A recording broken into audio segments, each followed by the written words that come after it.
Hello everybody. I'm very grateful to one of my neighbors. He just gave me this car to basically do a partial restoration.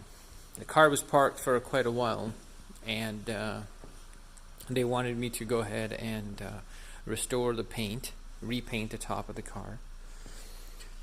I'm gonna end up repainting basically the entire car the way it looks.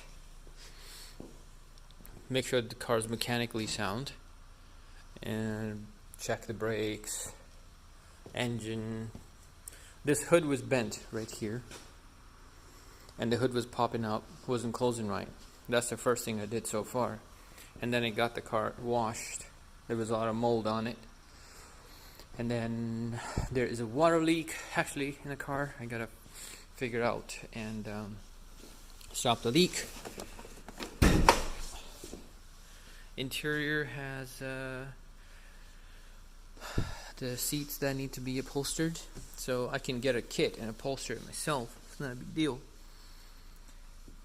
And one of the tops don't open, so I have to work on that. It's fully rusted, so the car was parked for a very long time.